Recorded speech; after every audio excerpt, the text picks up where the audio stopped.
जुड़े रहिए हमारे YouTube चैनल भक्ति सागर से।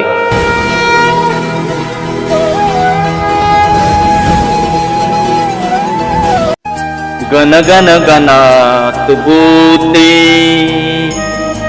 गण गण गणात बोते,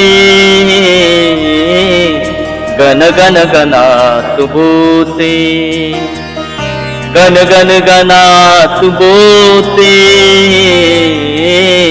गण गण गणात बोते। इस मंत्र के पहले शब्द गण का मतलब है जीवात्मा, दूसरे गण का मतलब शिव और गणात यानी हृदय में, और बोते यानी कि देखो। कुल मिलाकर उन्होंने अपने भक्तों को संदेश दिया, हे जीवात्मा अपने हृदय में परमात्मा को देखो। महाराष्ट्र के बुल्ढाना जिले के शेगांव में गजानन महाराज की समाधि है। समाधि स्थल पर प्रतिदिन लगभग 25 से 30 हजार लोग दर्शन करने आते हैं।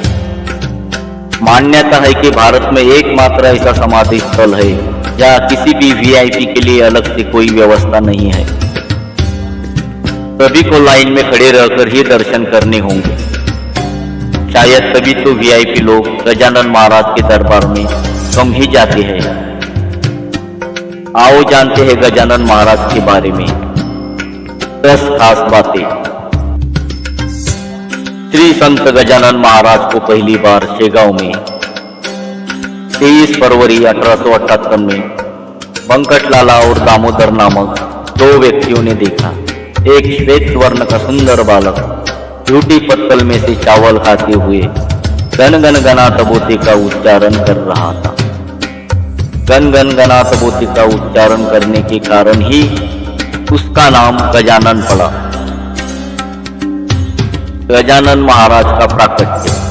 गजानन महाराज का जन्म कब हुआ, उनके माता पिता कौन थे, इस बारे में किसी को कुछ भी पता नहीं है। एक बार जब महाराज दिगंबर होकर तपस्या कर रहे थे, तब एक स्त्री उन पर मोहित होकर उनके पास गई, लेकिन उसने देखा कि महाराज के तेज से नीचे रखी घास भस्म हो गई है। उस स्त्री को महाराज के प्रति गलत भाव करने का बहुत पछतावा हुआ और उसने माफी मांगी। गजानन महाराज के चित्र में उन्हें चिलम पीते हुए दिखाई जाता है। गजानन महाराज नियमित चिलम पिया करते थे, लेकिन उन्हें चिलम पीने की लत नहीं थी।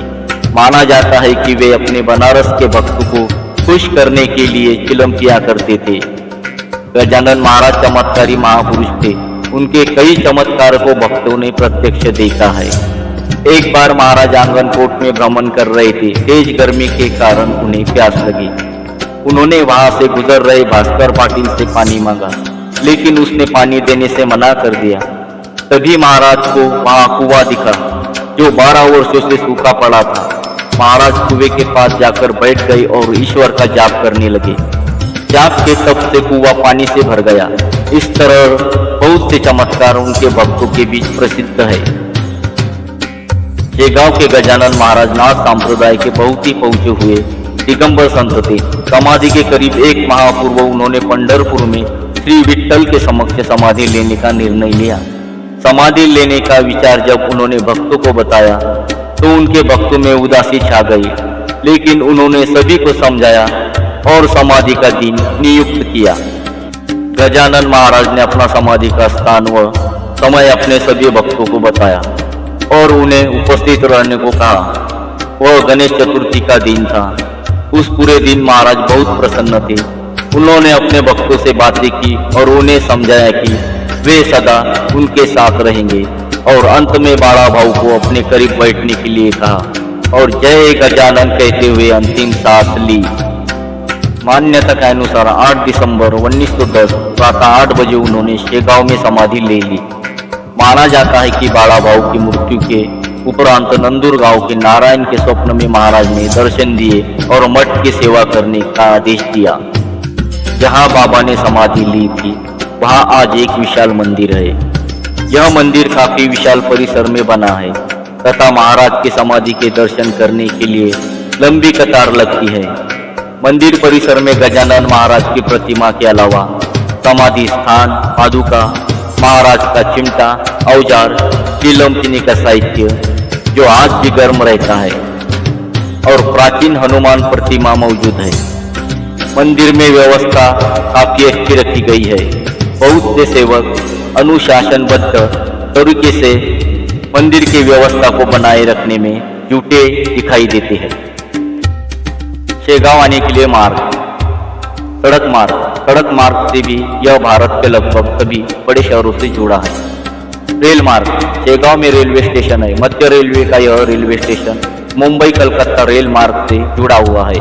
महाराष्ट्र एक्सप्रेस, विदर्भ एक्सप्रेस, नवजीवन एक्सप्रेस और हावड़ा अहमदाबाद एक्सप्रेस कुछ खास ट्रेनें हैं जो शेगांव से गुजरती है। विमान मार्ग, यहाँ से सबसे निकटतम संभाजीनगर में है, जहाँ से शेगांव 170 किलोमीटर दूर है।